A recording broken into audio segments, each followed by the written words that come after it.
भारत जोड़ो यात्रा के संबंध में सोमवार को जनपद अमरोहा के औद्योगिक नगरी गजरौला पहुंचे कांग्रेस के सलमान खुर्शीद और प्रदेश के पूर्व कैबिनेट मंत्री नसीमुद्दीन सिद्दीकी। प्रेस वार्ता में भाजपा पर जमकर बरसे सलमान खुर्शीद। पूर्व विदेश मंत्री सलमान खुर्शीद और प्रदेश के पूर्व कैबिनेट मंत्री नसीमुद्दीन सिद्दीकी सोमवार को गजरौला पहुंचे। उन्होंने हसनपुर मार्ग पर एक मैरिज हॉल में प्रेस वार्ता करते हुए सलमान खुर्शीद ने बताया कि कोरोना का बहाना लेकर यात्रा नहीं रुकेगी। उन्होंने उत्तर प्रदेश के बीजेपी के प्रदेश अध्यक्ष भूपेंद्र चौधरी के बयान पर भी पलटवार किया। कहा कि ये यात्रा भारत को जोड़ने के लिए है। इसके अलावा उन्होंने भारत के विभाजन के मामले पर उप मुख्यमंत्री केशव प्रसाद मौर्य के बयान पर पलटवार करते हुए कहा कि हमको देश के विभाजन का दुख है, लेकिन किसी भी हालत में आजादी चाहिए थी, इसलिए मजबूरी में बंटवारे को मंजूर करना पड़ा। पूर्व विदेश मंत्री ने भाजपा पर देश के लोगों का मन बांटने का आरोप लगाया। कहा कि जब देश के लोगों को जाति, समाज और समूह में बांट दिया जाएगा तो देश एक कहाँ रह जाएगा, जबकि कांग्रेस सबको साथ लेकर चलती है। हमारे नेता राहुल गांधी इसी मकसद से भारत जोड़ो यात्रा निकाल रहे हैं, जिसको पूरे देश में अपार समर्थन मिल रहा है। उन्होंने कहा कि जो भी देशभक्त है वह कांग्रेस की भारत जोड़ो यात्रा से जुड़ रहा है।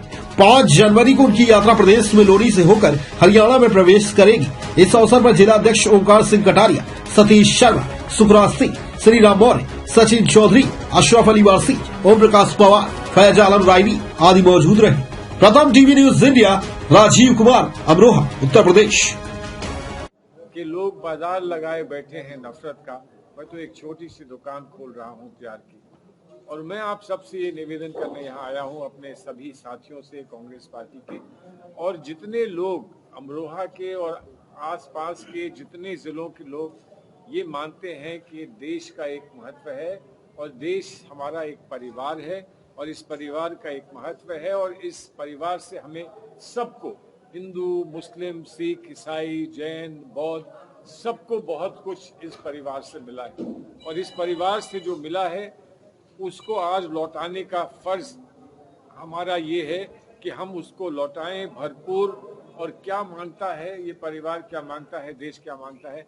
सिर्फ मोहब्बत मांगता है, प्यार मांगता है कि हम लोग सबको एक जगह कर सकें, सबको इकट्ठा कर सकें। उसका विभाजन हुआ उस समय शायद इनको इतिहास पढ़ने में थोड़ा सा कष्ट है। उस समय कुछ लोग थे जो बाहर से आकर हम पर हावी हुए थे, अंग्रेज, और उनको निकालने का आंदोलन चला था, जिस आंदोलन में, माफ करें, भारतीय जनता पार्टी के लोग नहीं थे।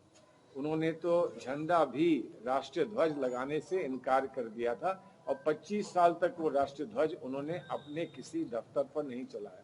वो आज हमको ये बता रहे हैं, वो हमें समझा रहे हैं कि ये ऐसा हुआ तो क्यों हुआ। और देखिए, बात वो नहीं है कि उस समय विभाजन हुआ, हमने विभाजन को उन परिस्थितियों में स्वीकार किया जब हमारे सामने समस्या ये थी कि लोग ये चाहते थे कि भारत आज़ाद ना हो। हमें आज़ादी चाहिए थी, हमने आज़ादी ली। भारत का विभाजन हुआ, इसका हमें अत्यंत दुख है, लेकिन आज तो भारत का विभाजन फिर से ना हो। अगर हमारे मन बट गए, अगर हमारे मन का विभाजन हो गया तो फिर भारत कहाँ रहेगा? ये संदेश हम लेकर आए। वो क्या कहते हैं उसको भूल जाइए। आम जनता क्या देखेगी, क्या समझेगी, क्या एहसास करेगी, इस बात पर आप लोग कोशिश करें कि इसको आप सामने रख सकें दुनिया में। अखिलेश यादव, मायावती और आपके ओर से राठौर को भी निमंत्रण दिया गया है। 2024 की तैयारी है या? देखिए, राहुल जी ये कह चुके हैं कि ये चुनाव से संबंध नहीं है। राहुल जी ने कितना समय दिया गुजरात में, कितना समय दिया हिमाचल में। उन्होंने हिमाचल में प्रियंका जी गई थी और हिमाचल हम जीते। इसका हमको, इस बात का हमें बड़ा फख्र है कि हम हिमाचल जीते हैं। लेकिन उनका बड़ा स्पष्ट राय है कि ये भारत को जोड़ने का एक अभियान है, ये भारत को इकट्ठा रखने का अभियान है। भारत एक रहेगा तो चुनाव भी होंगे, चुनाव होंगे तो चुनाव हम जीतेंगे। लेकिन अगर भारत एक नहीं रहेगा तो चुनाव ही नहीं होंगे, और चुनाव नहीं होंगे तो कौन जीतेगा और कौन हारेगा? प्रोटोकॉल को लेकर तमाम तरह के कयास लगाए जा रहे हैं। कोई समस्या नहीं है। कई जो दूसरे दल हैं वो भी कांग्रेस की फेवर में। स्वास्थ्य मंत्री ने देखिए, कोई समस्या नहीं, लेकिन एक बात, थोड़ी सी गंभीर बात आपसे करूं। गंभीर बात यह है कि भारत में जब पैंडेमिक आया था, जब कोविड आया था, तो उसके कई माह पहले राहुल गांधी जी ने ये वार्निंग दी थी कि आप लोग सतर्क रहिए, आप तैयारी करिए, क्योंकि एक बहुत बड़ा पैंडेमिक हमारे ऊपर आने वाला है। किसी ने ध्यान नहीं दिया था जब राहुल जी ने इस बात को कहा था।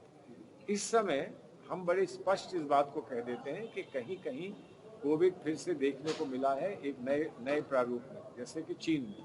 और अगर साइंटिफिक लोग, वैज्ञानिक ये कहते हैं कि यहाँ भी एक नए पैंडेमिक का डर है और वो हमको वैज्ञानिक कोई रूपरेखा बताते हैं, तो उस पर हम अवश्य कार्रवाई करेंगे, उतनी ही या उससे ज्यादा जितनी और लोग करेंगे।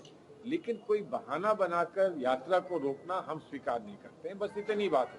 अगर उनके पास कोई तथ्य हैं तो वो पेश करें, प्रोटोकॉल दें, साइंटिफिक प्रोटोकॉल दें, लेकिन सिर्फ एक चिट्ठी लिख देना और वो भी चिट्ठी एक व्यक्ति को लिखना या एक पार्टी को लिखना, ये हमारी समझ में नहीं आता। केशव प्रसाद मौर्य ने कहा है भारत जोड़ो की यात्रा से असफलता से चिड़चिड़े हो गए हैं राहुल गांधी।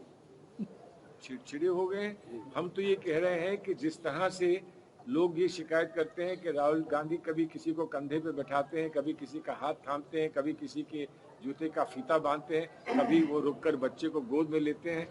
एक तरफ तो वो ये कहते हैं कि ऐसा क्यों कर रहे हैं, दूसरी तरफ कह रहे हैं कि वो चिड़चिड़े क्यों हो गए। वो ये नहीं चाहते हैं कि वो पब्लिसिटी करें, वो ये नहीं चाहते हैं कि कोई उनका फोटो ले, लेकिन वो ये चाहते हैं कि कोई दिल, किसी का दिल उनके दिल से जुड़ सकता है तो वो दिल को दिल से जोड़ें। तो केशव मौर्य जी को भी ये कहिए कि वो आए, राहुल जी के साथ चलें, वो भी समझ जाएंगे कि राहुल जी का दिल कितना उदार है। बीजेपी ने 2024 के चुनाव की तैयारियां कर दी है, तो कांग्रेस पार्टी जो है किस तरह से? कांग्रेस पार्टी का संगठन अलग काम कर रहा है। कांग्रेस पार्टी का संगठन चुनाव की तैयारी अलग करता है। संगठनात्मक चुनाव तैयारियां चलती रहती हैं। हमारे अध्यक्ष जी आज किसी और क्षेत्र में हैं। हमने अगर 6 अध्यक्ष बनाए हैं, प्रांतीय अध्यक्ष बनाए हैं उत्तर प्रदेश में, तो इसीलिए बनाए हैं कि दिन रात काम हो सके।